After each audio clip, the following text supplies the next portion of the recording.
자, 기도합시다. 종합 기도하자. 할렐루야. 하나님 아버지 감사합니다. 오늘 요한복음 가나의 혼인잔치로부터 죽은 나사로를 살리시는 하나님의 그 표적이 과연 무엇을 가르치는가, 그것을 우리가 깨닫기를 원합니다.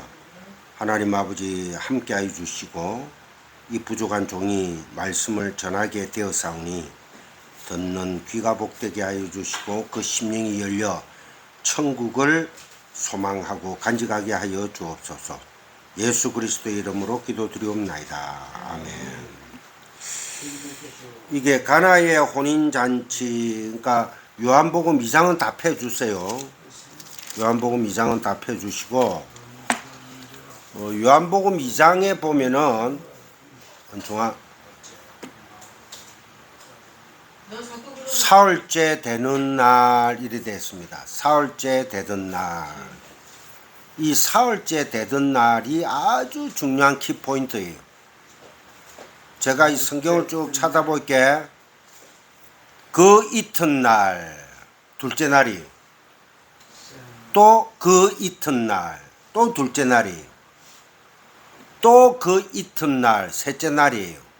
그러고 2장 1절에서 사흘째 되던 날, 그죠?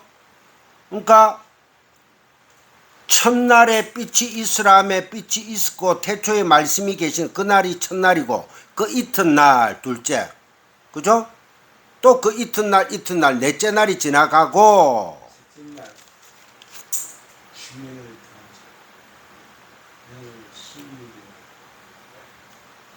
그리고 사흘째 되던 날 하루 이틀 사흘, 그러니까 일곱째 되는 날이에요.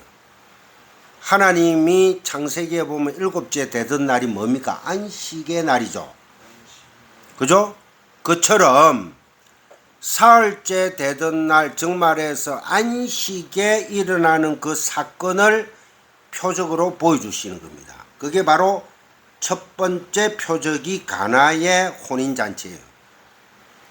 이 가나라는 곳은 아주 깡촌입니다. 깡촌.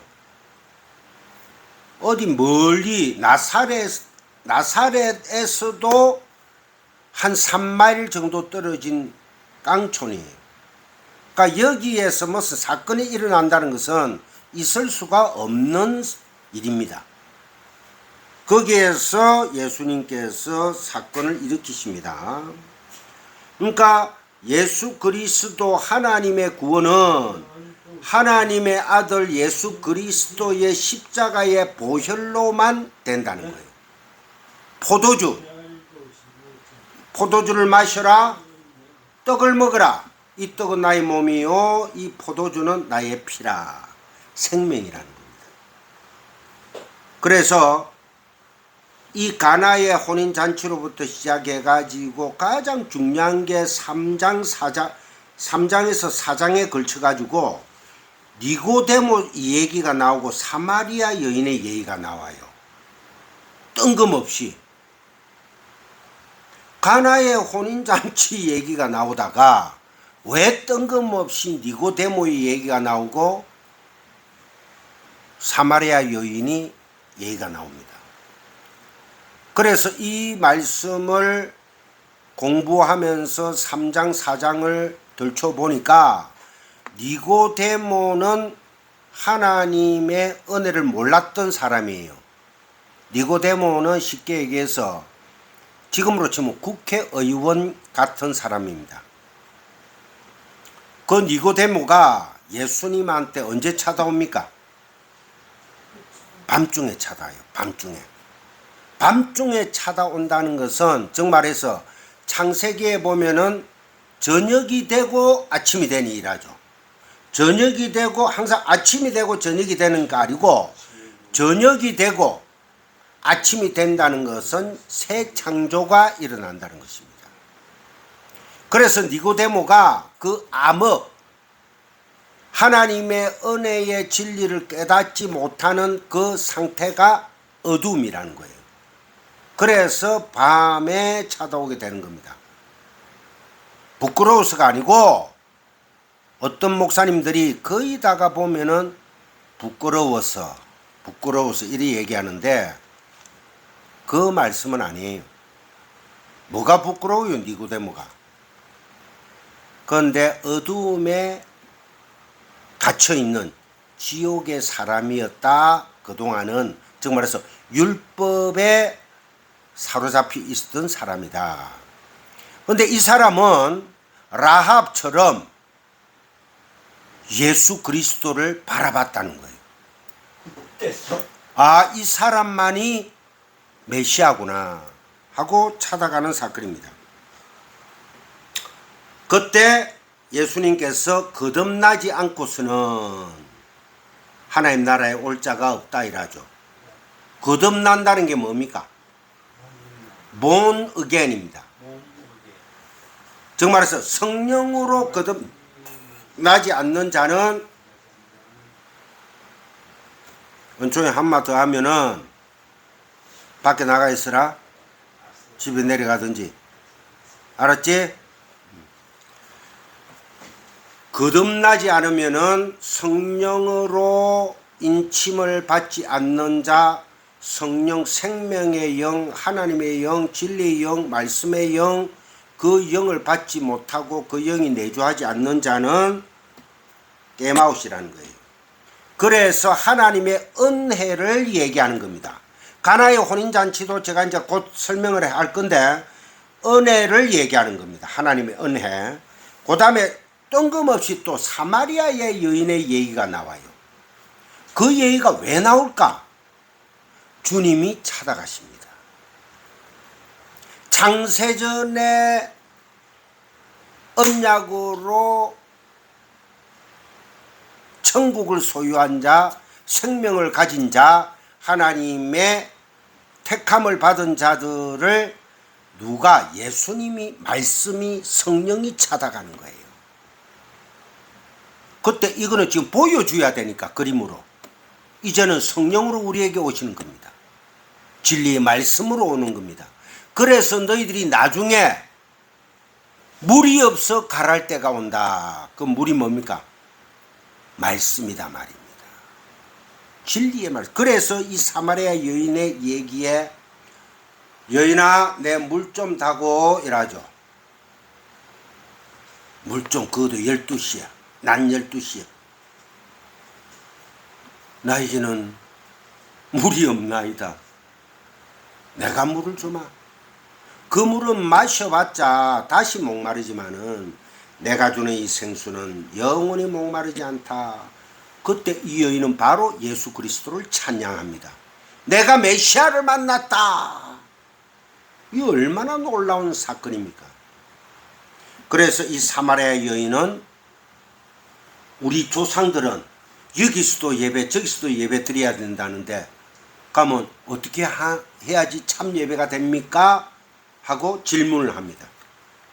하나님의 택함을 받고 진리 안에 거한 사람들은 질문을 할 수밖에 없어요.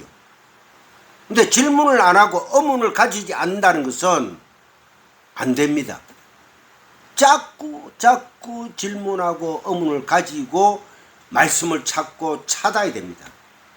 그때 하나님께서 환히 열어 보여주시지.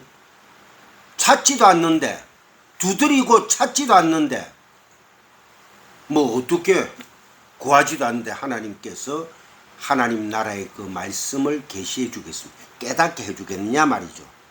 그래서 사마리아 여인에게 예수님께서 여기도 아니고 저기도 아니고 오직 성령과 진리로 예배할 때가 온다. 그때가 언제다? 예수님께서 죽으심으로 말미암아 부활하심으로 말미암아 성천하심으로 말미암아 하나님으로부터 나오는 그 하나님의 진리의 영, 그 영이 우리를 사로잡을 때 거기가 바로 성전이요 참 성전이요 거기에서 말씀의 대잔치가 열린다는 겁니다. 할렐루야죠 뭐. 그 다음에 두 번째 왕의 신하의 아들을 고쳐주는 사건이 4장 46절부터 나옵니다. 그 다음에 세 번째 38년 된 병자를 고칩니다. 이스라엘의 광야 생활이 40년인데 2년은 시내산까지 오는 사건입니다. 그리고 율법 10계명을 받을 때까지가 2년이라는 세월이 걸려요. 그 다음부터 출발해 가지고 가데스 바니아에서의 생활이 정탐꾼 사건으로 말미암아 벌어지는 그 사건들이 38년입니다. 그래서 38년 된 병자를 고치는 사건은 이스라엘의 광야 생활, 정말에서 40년 우리의 인생 내내란 뜻입니다. 그래서 사라는 숫자가 뭐죠? 동서남북 땅의 숫자입니다. 그래서 안식의 수 7이 율법으로 가서 10계명의 10으로 나타나죠. 그 다음에 그것을 10계명을 하나님께서 5개로 나눠줍니다. 하나님 사랑 5개. 그 다음에 6계명부터 10계명까지가 이웃 사랑으로 5개. 그죠? 그런데 예수님께서 그 6계명부터 10계명까지를 시온산에 앉아서 입을 열어 가라사대, 정말로 내가 바로 성전의 주인이요 내 말이 바로 10계명이라는 거예요. 그 진리를 내가 가르쳐 줄게. 그게 바로 산상수훈이라는 거예요. 그러니까 산상수훈은 이 말씀을 지켜야 되겠다고 주시는 말씀으로 생각하고 율법으로 해석을 해버리면 그 자들은 바로 어두움에 속한 자들이다. 하나님의 말씀은 처음부터 끝까지가 하나님의 은혜입니다. 불가항력적인 하나님의 은혜. 그래서 그 5개를 예수님께서 사계명으로 줄여버려요. 맞죠? 도둑질 하지 말아라 해석을 빼버립니다. 마태복음 5장에 보면은 그래놓고 4가지로 줄입니다. 어떻게? 살인하지 마라, 간음하지 마라, 도둑질 하지 마라를 싹 빼버리고 거짓 증거하지 마라, 이웃 것을 탐내지 마라. 그 아래에 4개 사로 함축을 해가지고 결국 결론을 뭐로 냅니까? 사랑으로 낸단 말입니다. 에스카토스 고도란테스로 낸단 말입니다. 그러니까 자 이제 보세요. 아주 중요합니다. 7이 10으로 변하고 10이 5와 5로 변하는데 그 아래에 5가 산상수훈의 5가 4개로 함축을 시켜가지고 땅의 숫자로 함축을 시켜가지고 그것을 하나로 깨닫는 자, 하나로 깨닫는 자, 그게 뭐예요? 사랑으로 깨닫는 자가 바로 하나님의 아들이라는 거예요. 그게 하나잖아요. 모노게네스, 진리라는 거예요. 그래서 진리는 하나다 둘이다 하나예요. 그런데 여기 이 말이 다르고 저기 저 말이 다르면 그건 아닙니다. 그래서 제가 이 나이가 돼 가지고도 오직 진리는 예수 그리스도라는 그 사랑, 십자가의 사랑밖에 없다. 모노게네스다. 끝까지 말씀을 전하고 갈 겁니다. 어떤 누가 나에게 니 그 말 취소하면 내가 살려줄게, 칼로 찌른다 할지라도 주여 바로 여기가 나오거니로소이다.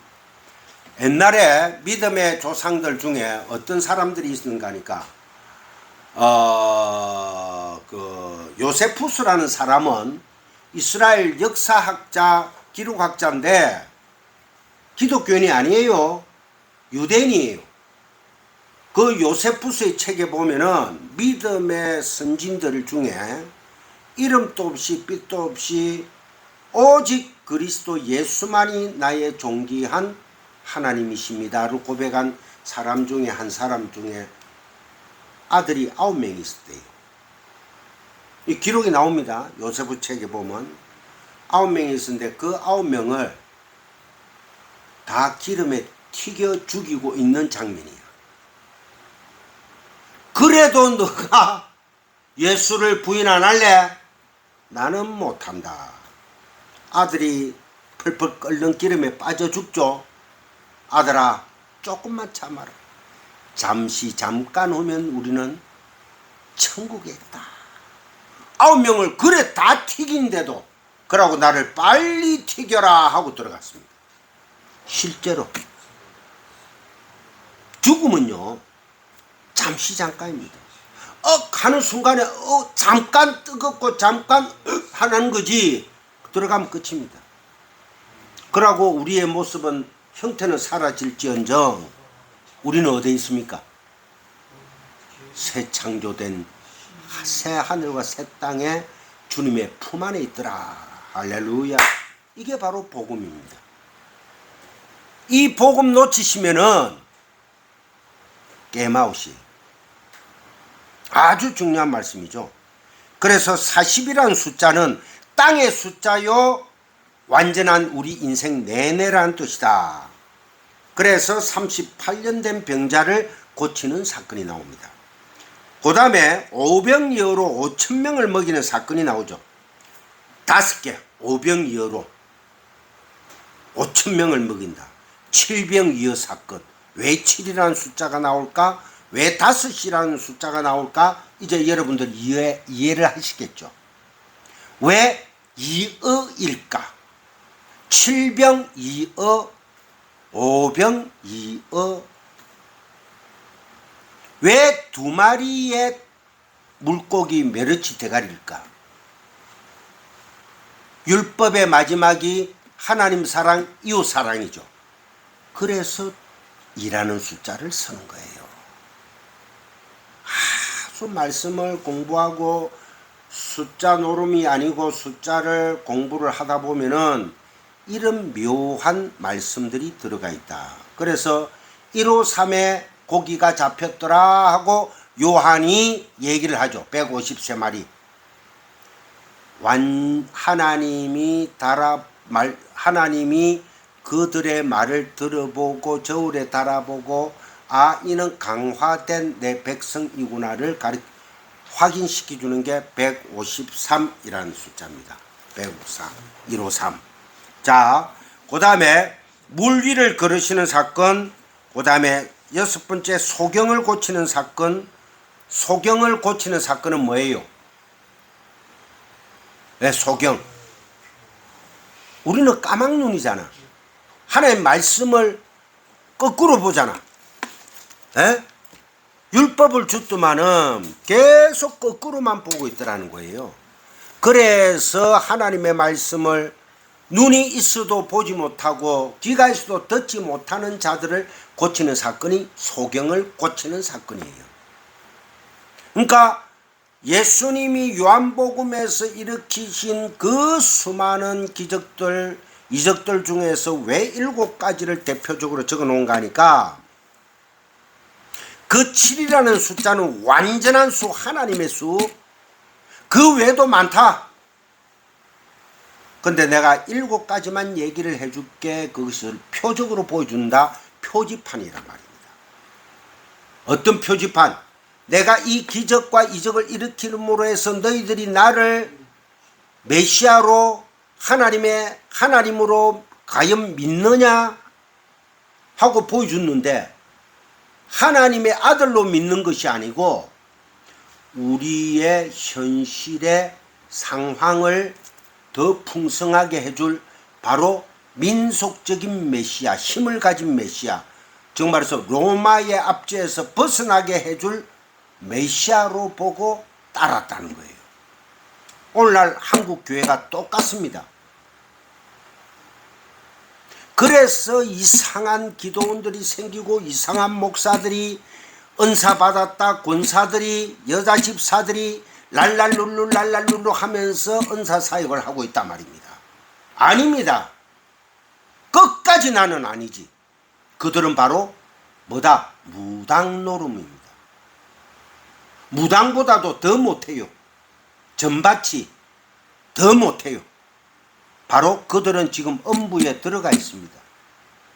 심판날에 하나님께서 심판할 가치도 두지 않고 바로 저 어두운 엄부로 바로 마귀와 함께 요한계시록에 보면 바로 들어가 버립니다. 거짓 증거하는 자들하고. 그 다음에 죽은 나사로를 드디어 선교사님이 얘기한 대로 부활로 살리십니다. 비록 육체를 살렸지만은 결국은 죽죠. 죽지만은 그 표적을 통하여 그 계시를 통하여 너희들은 영원히 부활할 것이야. 내가 부활한 것처럼, 내가 십자가에 달림으로 말미암아 부활한 것처럼 너희들도 십자가에 달려야 해. 실제 우리가 십자가에 달립니까? 아니잖아요. 근데 왜 그러한 표적을 보여주셨을까? 너희들의 삶 속에 남은 고난이 있단다. 남은 고난에 동참케 하기 위해야지. 그 남은 고난이 여러분들의 십자가다. 남편이 교회 가려는데 뭐야 이 뭐야 저 뭐야 어디 교회나 가가지고 니 목사 얼굴 보러 가나 돈 살살 빼가지고 헌금이나 하고 야인이나 뭐 어쩌고 이라는 그게 고난이 아니에요. 그건 누구나 다 겪을 수 있는 것이고 그런 고난이 아닙니다. 자기 안에 있는 마귀성이 하나하나 삭제되어 갈 때 나의 살덩어리가 한 점 한 점 벗겨질 때마다 그 아픈 고통, 그 고통을 이겨내는 그 과정이 바로 십자가를 지는 삶이다. 우리 성님 사모님 전번에 이게 나와가지고 전번에 간정도 하고 이래 했습니다마는 진리를 깨닫고부터 사랑한 남편 앞에 무릎 꿇고 눈물을 흘리면서 회개를 했고 또 딸 한나 보고 또 눈물을 흘렸고 그게 바로 그 회개 그 함부로 못합니다. 이 사모님. 네? 남편하고 아내하고의 알게 모르게 그 자존심의 대결이라는 게 엄청나게 있어요. 그 장벽이. 그리고 딸한테 또 그 말 못할 엄마로서의 자존심도 있는데 무릎 꿇고 회개했다는 것은 굉장한 것입니다.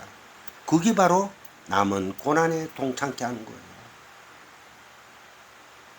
예수님은 그러한 참 회개의 눈물, 그거는 바로 다이아몬드 보석보다 더 귀하다는 거예요. 선교사님도 전번에 여기서 찬양을 하시면서 주일날에 눈에 눈물이 많이 고였더라고요. 제가 봤어요. 그 눈물, 그것이 다이아몬드로 보이는 겁니다. 다이아몬드보다 더 귀하죠. 하나님은 얼마나 우리를 사랑하십니까? 할렐루야죠. 자, 그래서 위의 표적들은 모두가 다 예수 그리스도가 누구시며 그분이 이 땅에 이루실 일, 그분이 무슨 일을 하실 것인가를 가리키는 표지판이었다. 여기가 성강교회, 그 표지판이 성강교회 자체는 아니잖아요. 뭔가를 가리킨다. 그게 바로 세메이온 표적이라는 것입니다. 그거 보고 말이지, 봐라 말이야, 예수님께서 이 땅에 오시가 기적 표적 다 이렇게 있잖아. 그래서 우리가 예수 이름으로 하면은 능력을 주신다 했으니까 예수 이름으로 귀신도 쫓아내고, 그런 얘기로 읽는다면은 1학년 1반밖에 안 돼요.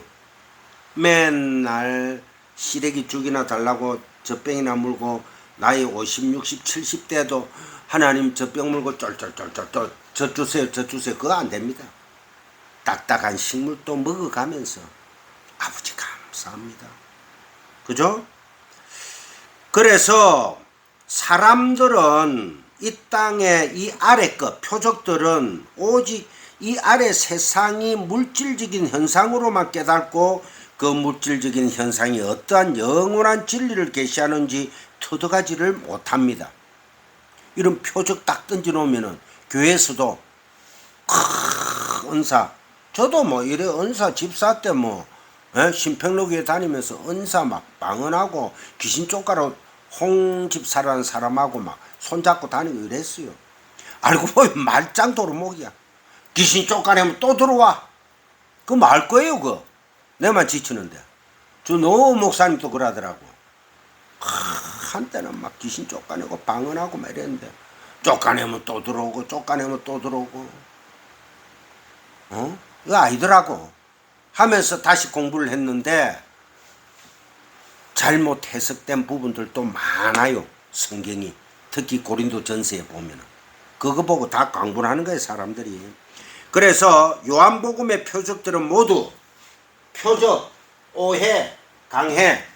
예수님이 표적을 일으키고 난 뒤에 이스라엘 사람들이 오해를 하죠. 오해를 해. 우리의 왕이 되어 주시옵소서 하고 따라오니까 예수님께서 다시 강해로 설명을 해줍니다. 이러한 구조를 가지고 있습니다. 항상 표적에 문제가 나올 때는 여러분들이 꼭 기억하시기 바라고. 그래서 가나의 혼인잔치에서 기적은 3장과 4장의 니고데모의 이야기와 사마리아 여인의 이야기에 부연 설명되고 있죠. 구원이라는 것은 너희들의 조건이나 노력이나 가지고 있는 상황 이런 것에 근거하여 이루어지는 것이 아니라 예수 그리스도의 피로만 이루어진다가 가나의 혼인잔치다. 절대 구원받지 못할 것 같은 그러한 조건을 가진 자들을 들어서 가나의 혼인잔치가 무엇을 얘기하는가를 강해하고 있는 거예요. 설명하고 있단 말입니다. 그 다음에 이 참 안식일의 뜻을 설명하심으로 해서 우리들은 그 형식 율법에만 묶여 종교 행위를 너희들 하고 있지 않니? 왜? 일곱째 되는 날에 가나의 혼인잔치가 시작되어 버리거든. 그러니까 하나님의 안식의 참 의미를 너희들이 깨닫고 있느냐 말이야. 모르고 있어서 내가 가나의 혼인잔치의 표적을 보여준다. 자, 그 사건을 우리가 이제 하나하나 좀 알아봅시다. 예수님은 하나님의 아들이시며 세상을 심판하실 권세를 가지신 분임을 분명히 설명해 줍니다. 그리고 내가 바로 안식일의 주인이라는 거예요. 고간의 아들을 고치고 38년 된 병자를 고치는 사건은 예수님이 하나님이심과 심판자이심을 표적으로 보여주는 사건이었지 단순히 병든 자를 고치는 것이 아니었다. 그걸 예수님이 또 강해를 해주고 있습니다. 6장에서 오병이어로 광야, 에레모스, 말씀이 없는 곳, 광야를 하니까 막 아이고 그 풀 한 폭이 안 자라는 그렇게 사막 같으니까 말씀이 없는 거예요. 그래서 베드로 장모가 예수님하고 베드로하고 딱 들어오니까 베드로 장모님이 열병이 걸릴 때 있죠. 그죠? 그래서 예수님이 기도를 해주죠. 그 열병이 바로 진리의 말씀이 없었다라는 뜻입니다. 열이라는 건 뭐예요? 메마르다는 거예요. 광야라는 거예요. 암흑이라는 거예요. 그때 예수님이 진리가 생명이 찾아가서 터치를 해주니까 진리가 들어가니까 그 자리에서 벌떡 일어나가 뭐 하더라? 수종을 떨더라. 열병 가만히 있는 사람이 예수 이름으로 나라 한다고 금방 빡 일나가면 어디 그래 하겠어요? 진리가 들어가면은 누구든지 그때부터 그 어둠을 팍 해치버리면서 나 예수 만났습니다. 할렐루야.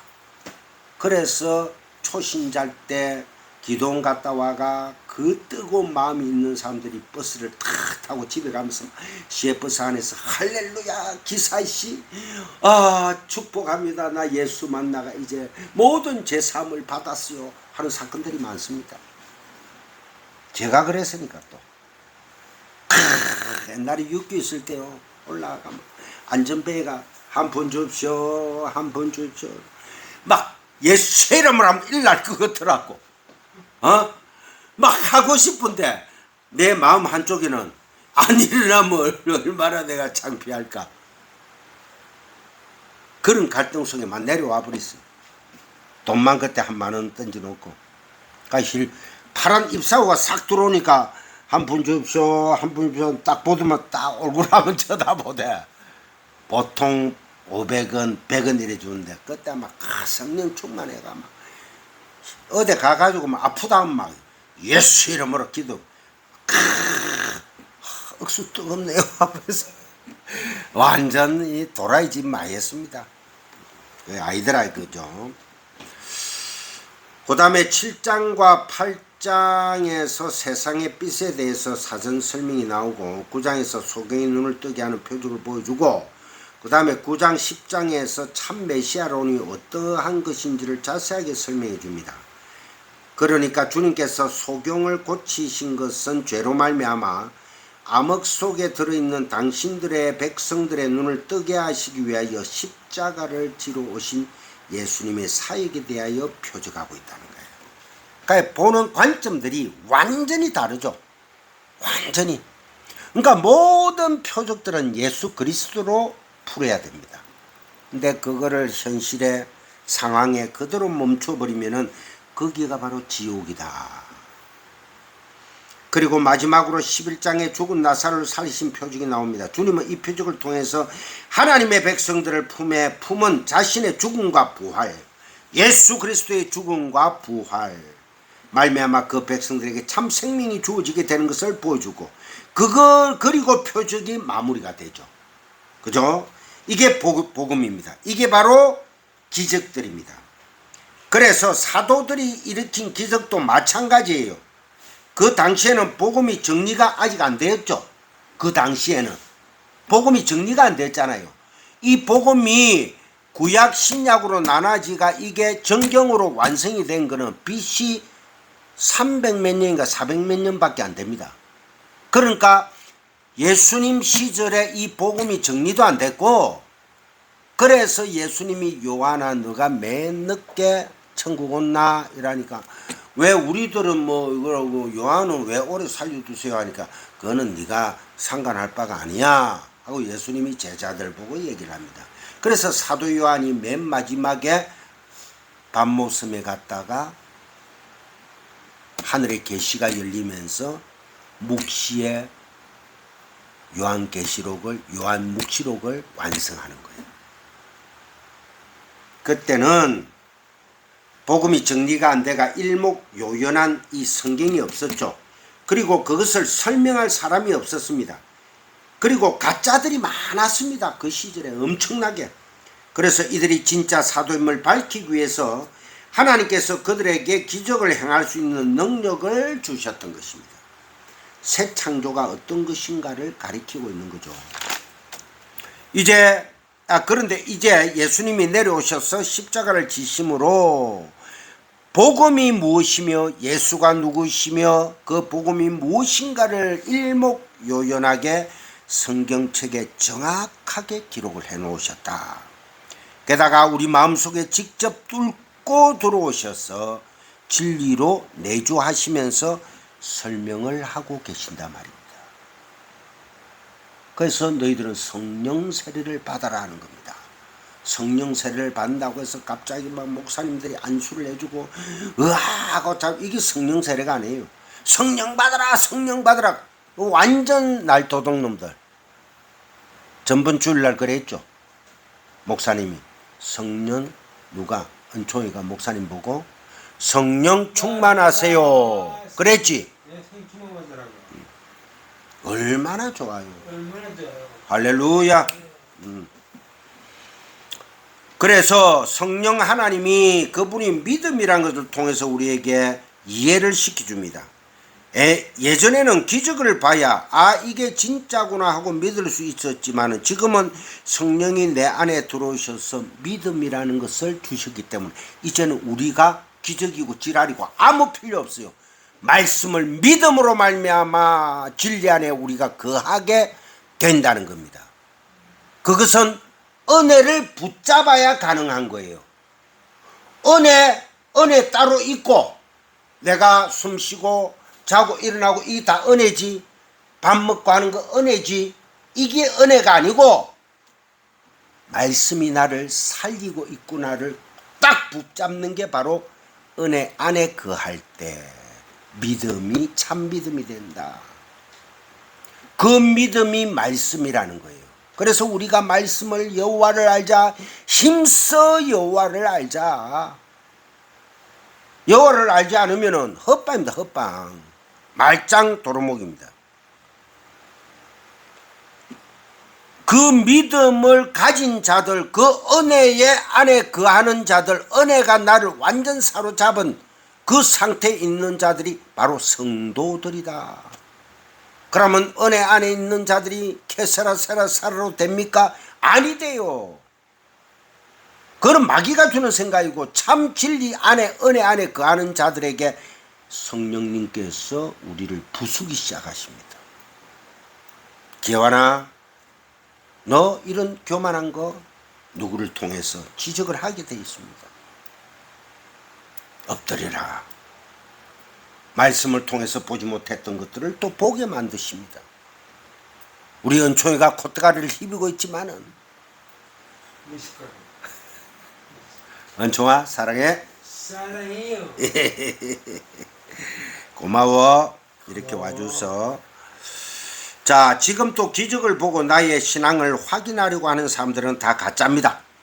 제가 분명히 얘기합니다. 다 가짜입니다. 그 사람 안에는 성령이 없는 것이고 그들은 다 거짓들인 것이죠. 오늘날 기독교 안에 들어온 기복주의와 신비주의, 인간들의 영혼을 얼마나 갉아먹은지를 여러분 아십니까? 완전 인간들의 영혼을 다 갉아먹었어요. 거기에서 또 일어난 사건들이 신사도운동, 알파코스. 이 알파코스가 바로 하늘에서 뭐가 와요? 금이 쏟아져요 하는 자들입니다. 알파코스, 또 풍성한 교회의 두 날개 운동. 거짓말들입니다. 제발 알아먹으시기를 바랍니다. 우리 집사람이 한 번씩 전화와가 왜 당신은 자꾸 뭐 두 날개 뭐 어디 풍성한 교회 이름을 자꾸 들치미고 거기서 고발하면 어쩔래? 진리가 아닌 거 어쩔 수 없다. 그러고 내 같이 이래 쫓겨난 이 유튜브 볼 사람도 없어요. 그 사람들은. 아이 얼마나 편해. 이런 데서 막 똥감 지르고 야이 홀로그램들 하고 얼마나 좋습니까? 우리 내가 큰 교회 담임 목사 같으면 이런 소리 하겠어요? 아직도 헛소리 하는 사람들이 많죠. 방언, 기적의 문제가 해결이 안 되어서 꿈에서 헤매이신다면은 꿈에서 무엇을 봤는데 해석을 해주세요. 뭐 다니엘도 그렇게 해석을 하고 다 했지 않습니까? 오늘날은 그런 거 없습니다. 항상 자기에게 이롭게 항상 해석을 해요. 사람들은. 근데 하나님께서 인간을 창조할 때 남자는 어리벙벙하게 만들었고 여자는 조금 예민하게 만들었어요. 영적으로도 팍팍 날리게 만들었단 말입니다. 꿈도 많이 꾸고. 그건 말짱 도루묵이에요. 아무것도 아닙니다.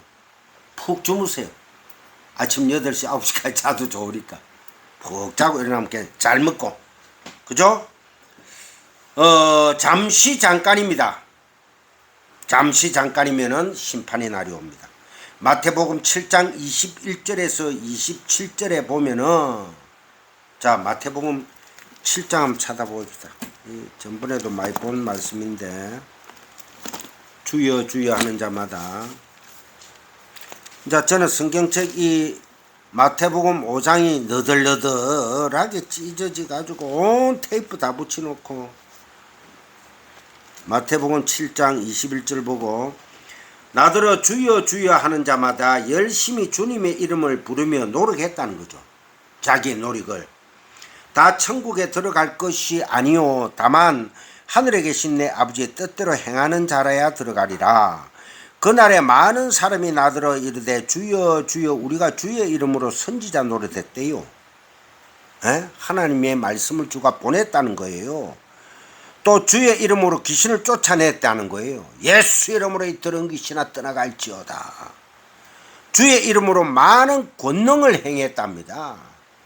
예수 이름으로 피를 뿌리노라.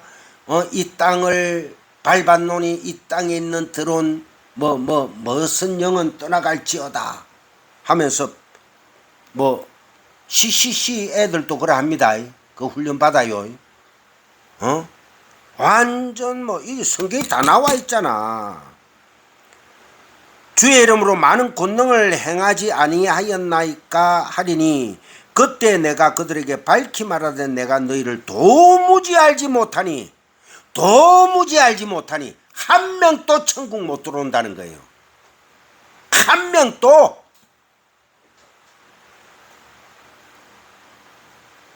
불법을 행하는 자들아, 거짓 증거하는 자들아, 내게서 떠나가라 하리라.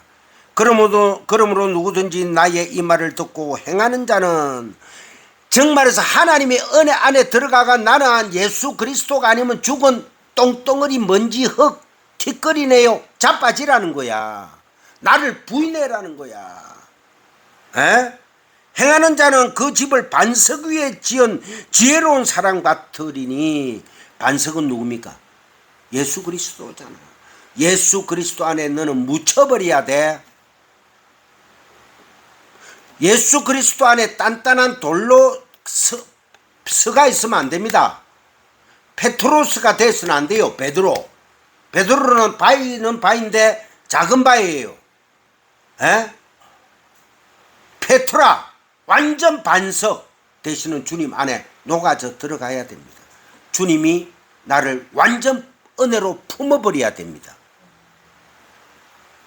그 안에서 진리의 말씀을 깨닫고 아멘 아버지 감사합니다. 나는 흙 먼지 티끌 맞네요. 아버지가 아니면은 나는 어떡할 뻔했습니까? 아버지 지금이라도 나를 지옥으로 보내신다 하더라도 나는 할 말이 없는 자군요 까지 고백이 나와야 되는 거예요. 근데 우리가 잘난 찰거나 뭐 있어요. 그죠?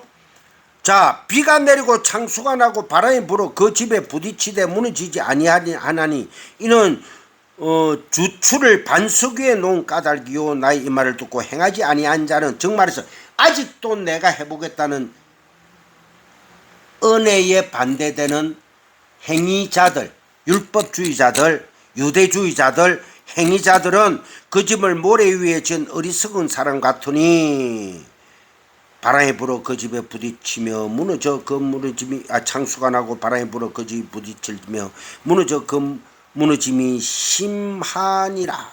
끝입니다. 끝난다는 거예요. 자, 잘 들으셨죠? 그래서 마태복음 7장 21절에 27절까지를 꼭 기억하시고 이런 것들이 여러분들의 신앙에 어떤 도움이 됩니까? 경험, 병나음, 11조 했더만은 이렇게 튀기 주더라. 헌금했더만은 10배로 튀기 주더라. 이런 것들이 여러분들의 신앙에 어떤 도움이 되었습니까? 과연 그게 천국 데려가는 거예요? 하나님에 대한 곡해만 늘어나는 거예요. 하나님은 이런 사람이구나. 내 경험주의 큰일 나죠. 하나님은 졸으면은 강청기도의 능력을 하면은 이상한 현상을 쫓아가는 꿈을 해석하는 능력 이런 것들을 우리가 주님 주시옵소서. 주신다? 천만의 말씀입니다. 기적은 오직 예수 그리스도와 그분이 하실 일을 표적한 것일 뿐이다.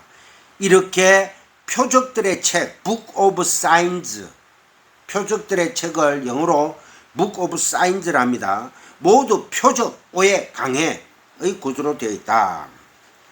자, 그리고 우리가 이제 가나의 표적이 담고 있는 영적 의미를 조금 공부하고 마칠게요.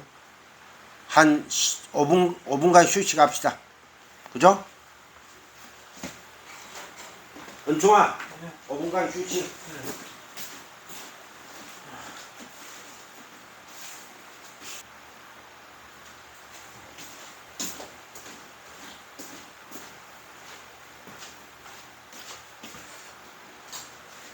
가나의 표적이 담고 있는 영적 의미를 조금 알아보겠습니다.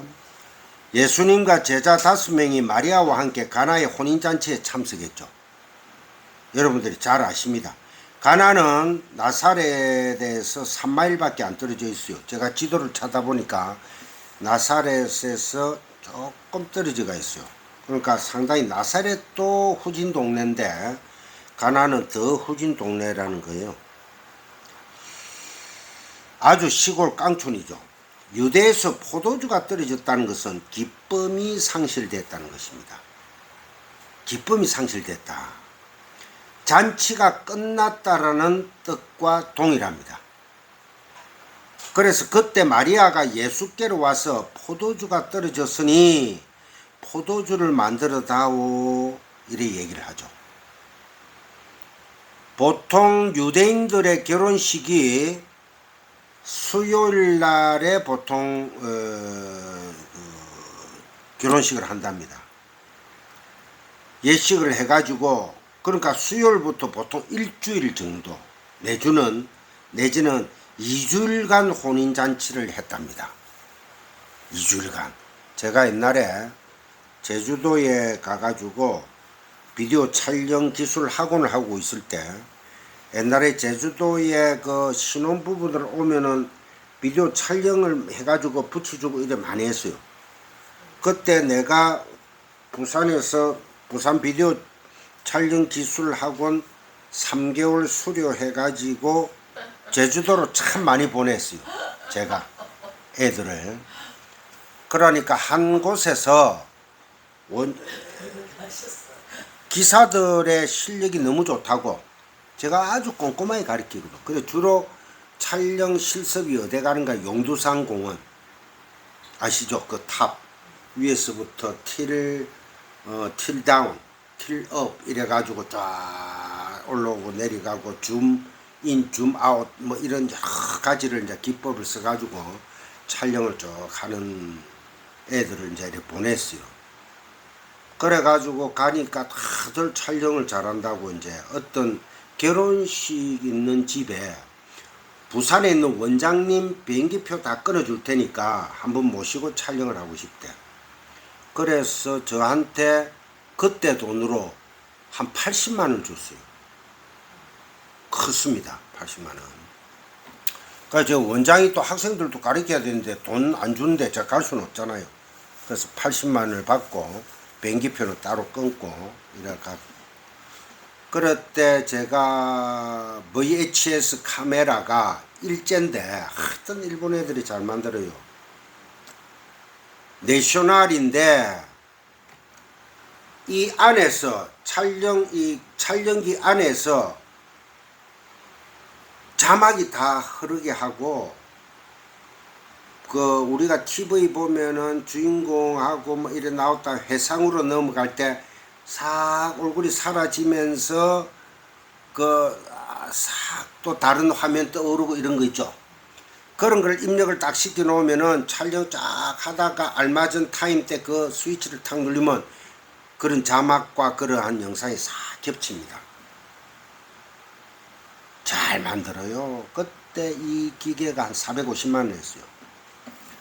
그래가지고 이제 낙가마로 제가 사가지고 그래 이제 갔죠. 처음 나오는 기계를 또 선을 보이면서 제주도에 가니까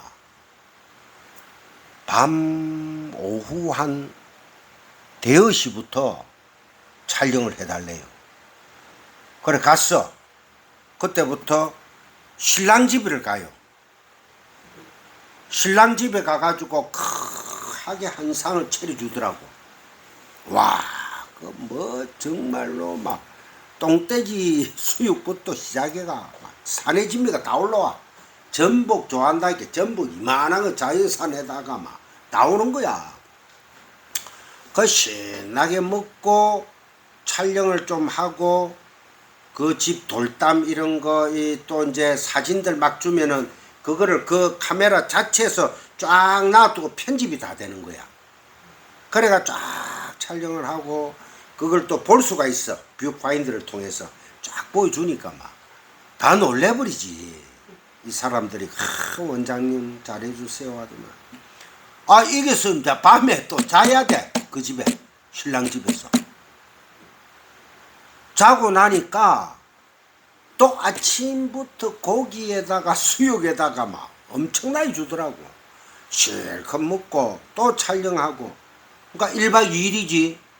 그러고는 신혼여행을 떠나기 전에 한라산 중턱에 또 그 촬영하는 코스가 있더라고.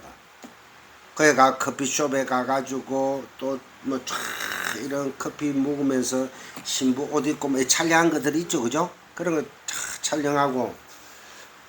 그래 내가 이야 참 보통 우리 대도시의 결혼식은 결혼 시작했다 촥 결혼 끝났다 또 다른 신부 신랑 들어오잖아. 막 찍어내기잖아. 제주도는 안 그렇더라고. 신나게 먹고 1박 2일 동안 촬영해주고 그래가지고 이제 애들 보고 기사들 보고 그 내가 또 이렇게 막 원장님 오셨습니까 다 그러지. 그래가 애들 보고 주면서 편집 잘해가 음악 넣고 음악은 안 넣어지니까 음악 넣고 편집 기술 다 가르쳐 준 거 VHS VTR 2대를 최고 비싼 거 2대를 놓고 잘 편집을 해야 되거든요. 그래야 음악을 쫙 나레이션도 들어가고 다 들어갑니다. 그래 놓으니까 이제 정말로 부산 왔더만은 전화가 와가지고 원장님 감사해요. 또 며칠 있다가 또 와주세요 해가 한 서너 번 갔습니다. 그때는 100만 원씩 안 받으면 또 안 갔어. 그렇게 그 재미가 들려가지고 신나더라고. 그래서 이 결혼식을 제가 이해를 해요. 유대인들의 결혼식은 일주일간 내지는 2주일간을 한대요. 대단하죠, 그죠? 그래서 이 혼인잔치를 했기에 어마어마한 양의 포도주를 준비합니다. 포도주가 바닥이 났으니 잔치가 파장이 날 판이죠. 큰일 난 거야. 너가 이제 이 혼인잔치에서 기적을 일으킴으로 해서 너가 메시아됨을 사람들 앞에 증명해 보여라는 의미로 마리아 엄마는 얘기를 한 거예요. 거기에서 주어가 뭡니까? 주어가 예수님입니까? 포도주입니까? 포도주잖아. 마리아가 예수 아들 보고 부탁한 거는 포도주를 기적을 일으켜서 만들어주라. 그래서 너가 여기 사람들 앞에서 하나님의 아들 메시아임을 증명해 한번 보여봐라 하는 거예요. 자, 이때 뭔가가 사건이 터집니다. 주님은 그러한 마리아에게 여자여 하잖아. 그죠? 요한복음 2장 다 펴보세요. 아주 중요한 말씀입니다. 여러분들 자기 그 요한복음 2장에 적어야 돼요. 그래야 여러분들 어디 가서 또 설교할 때 하죠. 2장 4절 보세요. 2장 4절. 2장 4절. 예수께서 이르시되 여자여 나와 무슨 상관이 있나이까? 내 때가 아직 이르지 아니하였나이다. 여기서 여자여는 귀내입니다. 귀내. 여러분들 적으세요. 아주 중요한 말씀입니다.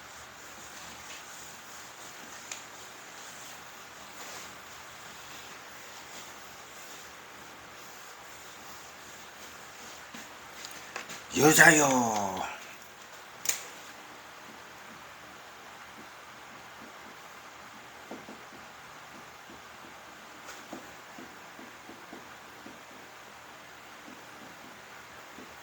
존칭어 아주 높임의 존칭어예요.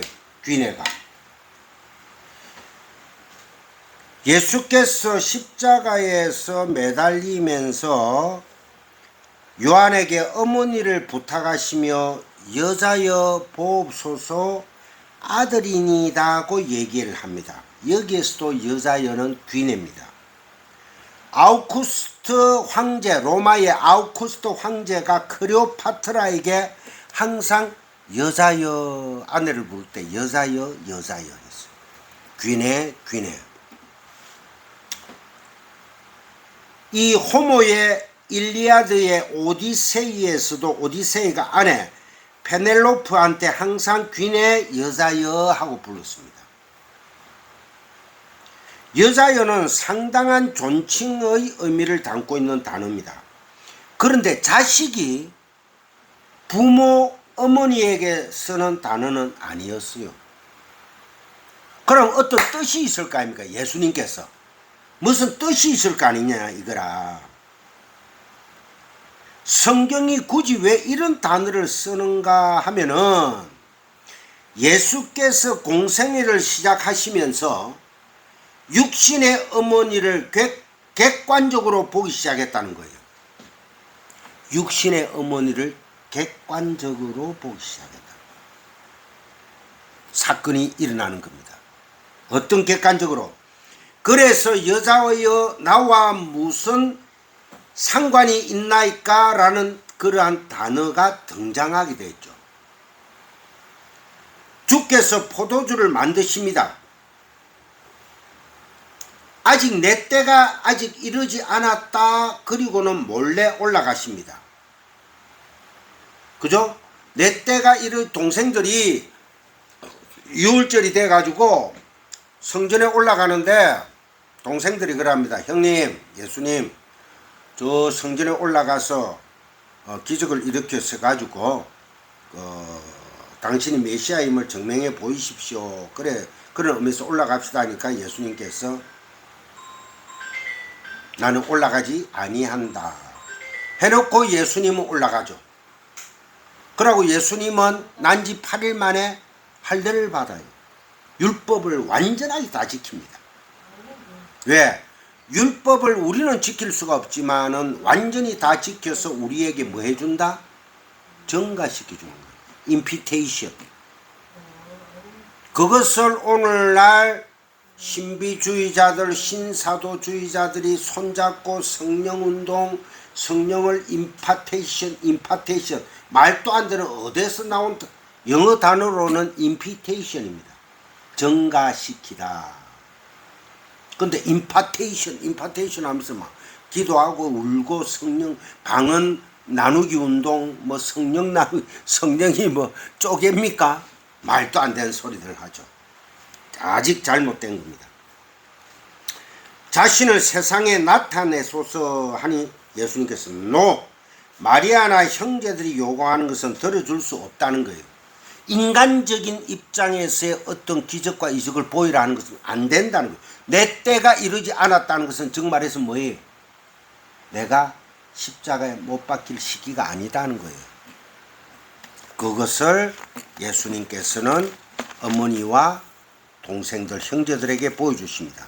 그러나 주님께서 물로 포도주를 만드시고 또한 성전에 올라가시는 일을 통해 주님은 하실 일이 있으셨어요. 물을 포도주로 만들고 종말의 어린 양의 혼인잔치를 설명하셔야만 했고 절기 때마다 성전에 올라가심으로 율법을 모두 지켜내셔야 했던 것입니다. 왜냐하면 전부 지켜서 우리에게 임피테이션 증가시켜줘야 한다는 것이죠. 율법을 하나라도 어기면 안 됩니다. 난지 8일 만에 할례 받는 왜 안 올라간다고 했냐면은 너희들이 내 힘으로 증명해 보라는 그런 요구에는 내가 노한다는 거예요. 나는 힘으로 세상을 바꾸러 온 다윗 왕이 민속적 메시아가 아니라는 것입니다. 즉 너희 인간들이 요구하는 힘으로 당신을 증명해 보시오. 여기에 대해서는 내가 할 수 없지만 나는 너희들의 그런 요구와는 상관없이 나의 일을 할 것이다가 바로 이 본문의 내용인 것입니다. 그러니까 보는 관점, 해석의 관점이 예수에게로 모든 것이 집중이 된다는 겁니다. 성경은 처음부터 끝까지가 예수 그리스도로 결론이 납니다. 마리아와 형제들의 요구가 오늘날 교회가 주님의 이름을 부르면서 요구하는 것과 흡사하지 않습니까? 예수님, 주님의 힘을 좀 보여주세요. 예수를 믿으면 예수를 믿는 자가 이렇게 잘 된다는 것을 보여달라고요. 좀 세상에 증명하게 해주십시오 하는 게 바로 고지론이에요. 교회가 잘 되어서 부흥해서 외적으로 성장을 해가지고 몇백억, 천억, 삼천억 사랑의 교회 얼마? 3천 몇백억이 들었답니다. 이 뭐예요? 공룡이 공룡. 공룡은 곧 쓰러져 버립니다. 주님께서 과연 기뻐하실까요? 그 물질을 가지고 그 조그마한 교회를 사랑으로 나누고 했다면은 오늘날 한국교회가 어떻게 되었겠어요? 공룡으로 3천억을 투자하고 불법을 행해버리고 지하로 서초구청하고 전쟁 붙고 구청장 바뀌니까 또 전쟁이 일어나고 복구시키라 하니까 복구하는데 몇백억이 들어요. 지금 복구 안 하고 아직 있습니다. 버티거든요. 언젠가는 보수 진영이 또 잡을 거니까. 서울시장이 지금 현재 오세훈 서울시장, 서초구청장 또 지금 현재 민주당에서 다시 어디 국민힘으로 바뀌었지. 그러니까 뭐 계속 버티는 거예요. 그러니까 오늘날 교회가 고지론 높은 곳에 올라가 가지고 세상에 뭐한 파워를 형성해 가지고 선한 일을 하자, 천만의 말씀이요. 주님은 그런 선한 일, 아예 힘의 선한 일은 보지 않겠다는 것입니다. 예수님은 난 안 한다고 말씀하십니다. 주님은 오직 하나님의 일만 하십니다. 마귀가 똑같이 요구했죠. 예수님이 40일 금식하고 나오니까 너가 메시아임을 증명해봐라. 너의 힘으로. 돌로 떡을 만들고 성전에서 뛰어내려봐. 너의 능력, 힘을 보여봐라는 거야. 마리아의 요구와 형제들의 요구와 오늘날 교회들의 요구와 마귀의 요구가 뭐가 달라요? 주님, 내 좀 잘되게 해주세요. 그래, 세상 사람들이 예수 믿고 이래 잘 된다는 것을 봐야지 전도가 될 거 아닙니까? 천만의 말씀입니다. 설상가상 그렇게 하는 것은 마귀가 그래 만드는 거예요. 에? 그래 놓고 말이지, 아프리카에서 전도 많이 했고 뭐 했고, 리빙스톤과 또 누굽니까? 아인슈타인 말고 저 아프리카의 선교가가 그 유명한 그 누구, 리빙스톤은 떠나갈 때 아프리카인들이 다 내 심장이 빠지는 것 같아, 저는 정말 위대한 기독교인이다고 고백을 했고, 그 누구, 그 의사, 면돌면서 안 나오네. 목사님 기억 안 나죠? 그분은 가고 난 뒤에 아프리카 사람들이 사기꾼이었다. 자유주의 신학의 아버지 누굽니까? 자유주의 신학 의사 출신. 아이고 갑자기 모르겠다. 죄송합니다. 그래서 저 사모님, 예, 쉽게 감사해요. 자, 이제 곧 마칩니다. 곧 마칩니다. 조금만 계세요. 슈바이처. 슈바이처는 자유신학의 아버지죠. 그 사람은 성경을 백독하고 난 뒤에 정독을 백독했습니다. 예수는 하나님의 아들이 아니다라는 결론. 그게 바로 자유주의 신학. 예수님이 일으키신 그 실제적인 기적을 부인합니다. 다 거짓말이다. 이렇게 부인하는 자가 자유주의 신학. 오늘날 전 세계 자유주의 신학을 배운 사람들이 미국에서 공부해가 다 들어와 있어요. 지금 한국은 점령해 버렸습니다. 디민 박사 학위 받아가지고 목회학 박사, 그 사람들은 주로 WCC를 다 지지합니다. 찬성하고. 똑똑해요. 또 아주 똑똑한 사람들이 많습니다. 자, 그래서 오늘날 기독교가 이 꼬라지가 되다 보니까 마귀가 한 일을 그대로 답습하고 있는 게 기독교가 되어버렸습니다. 와, 저 장로님 말이야, 새벽기도 열심히 나오고 11조 열심히 내고 헌금 열심히 하고 새벽 5시 새벽기도 빠지지 않았고, 그러고 봐봐 얼마나 자식들도 잘 되고 의사도 나오고. 그거요, 예수님이 그거 원하는 거 아닙니다. 자식이, 여러분 그놈 목소리라고 영화 있었던 거 아시죠? 그놈의 목소리 혹시 선교사님 알아요? 밀양을 배경으로 해가지고 송강호 나오고, 여자 또 유명한 외국에서 그 상 받은 여자 호리하고 좀 있잖아. 그 여자가 여자 주인공으로 나오는데, 자기 아들이 그 여자는 크리스찬이야. 자기도 유괴당했는데 결국은 그렇게 지가 열심히 새벽기도 가가 하나님 아버지 우리 아들 살려주세요 근데 그 아들이 결국 시체로 돌아왔어. 미령 말하는 거. 밀양이라는 영화. 그게 전도여의. 전도여의가, 나도 그 영화를 봤는데 기억을 해요. 성경책을 푹푹 찢어가지고 다 찢어버립니다. 하나님 안 살아야 돼. 내 기도 안 들어줬다는 거야. 과연 우리 하나님은 자식을 살려주면은 기독교고, 자식을 안 살려주면은 기독교가 아닐까요? 그래서 자식을 어릴 적에부터 누구 안에서 키우느냐가 중요한 겁니다. 우리 아이니가, 할아버지가 여기에서 목사로서 말씀을 전하고, 또 헌금 시간이 돼가고 정집사님 가면은 지가 따라오고 꼭 두 성노래가 할아버지한테 드리고 아멘 아멘. 우리 다은이는요, 할렐루야 부산에 할렐루야 할배 나왔다 하면은 할렐루야 할렐루야 하고 있어. 지금 막 힘이 좋아가 막 온데 다 때려 뿜고 다니. 보고 싶네요. 그래서 할아버지 할머니 되면 손자 손녀 사랑이라고, 남의 손녀라도 아이니만 봐도 즐거운데, 아이니가 예수 그리스도 안에서 크니까. 자식을 누구 품 안에서 키우느냐, 어느 정도 키우고 나면 내 자식 아닙니다. 하나님한테 맡겨야 돼요.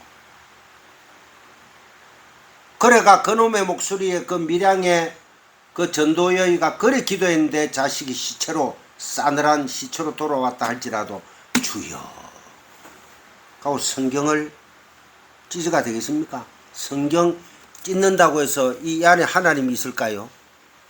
1000번 만번 성경은 찢어도 불태워도 관계없습니다. 하나님이 이 안에 계신 게 아니에요. 어디에 있다? 내 안에 믿음으로 계시는 거예요. 이 믿음이 없으면요, 우리는 먹어주고 단술 믿음으로 보이기 시원하잖아. 그죠, 사모님? 오늘따라 사모님이 정말 참 아름답게 보이시네. 자, 이제 마무리를 하겠습니다.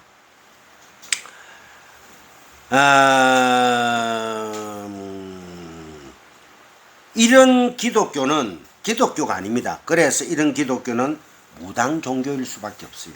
무당 구다는 종교입니다. 절대 성경을 찬찬히 처음부터 끝까지 제발 자세히 공부를 해보시면은, 기독교는 바로 예수 그리스도께서 우리의 죄를 도말하시기 위해서 오셨구나. 죄의 문제를 해결하러 오셨지. 빨가벗고 그 십자가에 우리의 죄를 위하여 십자가에 못 박혀 죽으시는데 그 앞에 가서 주여 내 소원 들어 주소서? 그 말도 안 되잖아. 그 기독교 아닙니다. 무당들입니다. 주님께서 너와 내가 무슨 상관이 있냐고 말씀하실 거예요. 내 자신의 축복의 포도주를 얻어내시려는 종교생활은 아웃입니다. 내 자신의 충만한 포도주 채워주시옵소서. 주님은 그런 소원 안 들어줍니다. 그거는 마귀가 더 잘해. 마귀가 해줄게. 나와는 관계없어.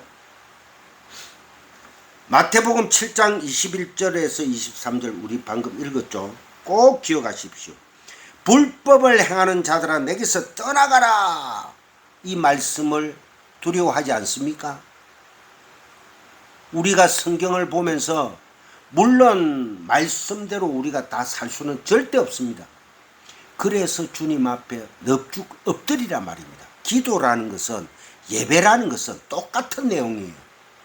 아버지의 말씀 안에서 내가 깨닫고 넙죽 엎드리는 그 행위가 예배요, 기도라는 것입니다. 내가 새벽에 어디서 산에 올라가 주여 삼창하고 금요철학에 나오가 주여 당장 뭐가 좀 하고 막 기분이 업돼 가지고 또 일을 열심히 하고 그래 해보세요. 어쩌다 내 아시는 분 장로 피택 당해놓고 자기 건설회사에 격리하고 바람이 나가버렸어요. 신평로교회 지으면서. 그게 화인건설입니다. 김상종 대표. 본 마누라는 내하고 내부 우리 그때 구역장님이었는데 울고불고 하면서 그때 제가 이천석 목사 하늘산 기도원 처음 가봤어요. 그때 이천석 목사는 돌아가셨고 아들하고 며느리가 했는데 며느리가 이하여대 기악과 나오가 아주 미인이고 그렇지 않은데도 막 손톱 빨갛게 칠하고 막 은사가 굉장했거든. 그때는 은사에 내가 돌아 있었으니까. 그래 가가지고 3박 4일 동안 이 구역장님하고 내하고 가니까 그게 막 꽉 다 찼어. 대강당에. 제가 이천석 목사가 부산 구덕 실내체육관에 와가 집회할 때 그때 가가지고 제가 방언받았거든. 갑자기 막 혓바닥이 돌아가면서 버스 타고 집에 간데도 막 하다가 또 좀 있으면 되고 막 감추지를 못하겠더라고. 그래가 그 구역장님 집사님 지금은 이제 원총아 장로가 그 권사님이 됐더라고. 그래가지고 전번에 한번 만났어요. 그 내보고 아이고 목사님 축복합니다. 아이 감사합니다 권사님. 근데 그분도 아직은 은사를 좋아하고 은사를 아주 좋아해요. 그래서 그런 과정 그리고 그렇게 은사를 쫓아가 막 열심히 하고 열심히 하던 신평로교회 어느 집사는 갑자기 고혈압으로 하고 죽어버렸어. 그 무슨 축복이 그런 축복이 있노? 축복하고 관계없습니다. 에? 그래가 사업이 막 신평로교회 그때 부산에서는 성로교회 다음으로 갈 정도로 막 번창했거든. 3,000명 4,000명 막까지 올라갔다고 성도들이. 그러니까 우리는 이제 그 창립 멤버들이지. 그래 뭐 집사라도 가면 막 다른 집사들이 안녕하세요 해서 뭐 그 워낙 쭈꾸미들이니까 새벽기도 한도 안 빠지고 막. 그때 제가 다정이 엄마하고 당리에서 천막 치고 있을 때입니다. 광야 천막 삶을 살고 있을 때라. 다정이 엄마는 손재주가 좋아가 옷 수선하고 있었고 저는 시내 자갈치나 가가지고 오뎅 황공식분 거 하고 메르치는 그 거느물상에 아시는 선배가 있어가 그래서 바다가 김하고 띠가 와가 그 앞에 펴놓고 다정이 어린 시절에 그래 살았어요. 근데 지금 생각하니까 그 광야 생활이 천막 생활이 그리워. 수장절, 장막절 그 시절이 하나님께서 복주셨던 것 같아요. 그래서 그 고난과 그 광야의 생활을 거쳤기 때문에 그때 새벽에 그 우리 앞에 산돌교회라는 지하실에 있었는데 그 젊은 목사가 크리스마스 날 새벽에 다정이하고 집사람하고 내하고 그 천막에 추운데 밑에 전기장판 깔고 탁 잠이 드는데 고요한 밤 그 돌잖아 그죠? 새벽송 거기에 은혜 더 받아가 목사님 감사합니다. 근데 그때 담배 피우고 있었거든. 그래가 목사님이 새벽에 들어와 차 한 잔 준다고 이 의자 있잖아 의자 이 동그란데 이래 플라스틱으로 앉는 거 그 앉다가 팍 잡았는데 그 안에 내가 담배를 쑥 놨거든. 그게 뭐 담배가 툭 튀어나오는 거야. 그때 생각에 그 목사님이 감리교였어 감리교. 그래가지고 하여튼 그런 사건들이 있었습니다. 이제 마무리하겠습니다. 예수님은 세상에 죄 때문에 오신 분이십니다. 예수님은 여러분들의 소원을 들어주기 위해서 오신 분이 아닙니다. 오셔서 우리들의 죄를 도말하시기 위해서 십자가에 못 박히신 분이다.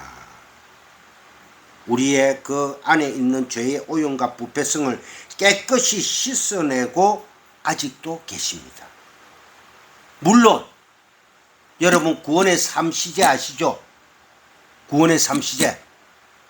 우리는 이미 과거 완료 시제 구원받았다. 그리고 현재 시제는 구원받고 있다. 그래서 예수님이 너희들이 구원받기 위해서 이렇게 열심히 노력해라 하고 하시는 거예요. 그 다음에 미래 시제. 영원히 내가 구원할 것이다. 그게 바로 구원의 삼시제입니다. 그런 의미에서 우리 안에 오신 성령님께서 진리의 영이 우리의 안에 죄의 부패성과 오염성을 계속해서 씻어내고 계십니다. 우리도 모르게. 그래서 너희들이 기도해봐라. 구하라. 찾으라. 두드리라. 그럼 내가 더 좋은 것으로 줄게. 진리의 성령으로 깨닫게 해줄게. 그게 바로 구원의 삼시제. 그래서 현재 시제는 계속해서 내 안에서 성령께서 역사를 하시면서 나의 부패성, 오염성 그걸 계속 씻어내고 계신다. 자기 죄의 문제에 대해서는 고민도 안 하고 오직 자기의 소원만을 위해 종교 생활하는 오늘날의 교회 성도들 그저 자기 인생의 포도주만 채워달라고 아우성들이에요. 주님, 내 새벽기도 열심히 나갈게요. 내 금요철학 열심히 할게요. 내 헌금 열심히 할게요. 저 좀 도와주세요. 천만의 말씀입니다. 자기 인생의 포도주는 주님께서 안 채워주십니다. 마귀가 채워주죠. 그 소원을 빌 것 같으면 저 절에 가서 비세요. 그 절에 가면 암도 낫게 해준다 하더라고. 제가 소개시켜 드릴 테니까. 그 다이는 서울에 가면 수유리에서 다이는 버스도 있답니다. 그거 타고 3박 4일 가면 암도 낫고 돈도 벌고 온답니다. 자, 기도합시다. 할렐루야. 하나님 아버지 감사합니다. 이 무더운 여름 날씨에 우리 장사모님도 오게 하시고 우리 안상순 목사님도 오시고 또한 우리 성림 사모님 그리고 이틀 동안 감기 몸살에 꼼짝을 못 하시다가 이제 회복하시고 오신 선교사님 그리고 은총이 그리고 이 부족한 제가 이렇게 아버지의 말씀을 공부하고 또 했습니다. 아버지 함께 해주시고 우리 안에서 날마다 그 부패성과 죄성들을 깨끗하게 씻어내시고 계시는 우리 주 예수 그리스도의 영 성령님 사랑합니다. 우리들을 이 생명 다하는 그날까지 주님 앞에 가는 그날까지 하나님의 성전에 들어가는 그날까지 성령 충만함으로 채워주시옵소서. 감사하며 축복하며 예수 그리스도의 이름으로 기도드리옵나이다. 아멘. 감사합니다. 바바바바바바바바바바바바. 우리는 역시 이거죠. 어디서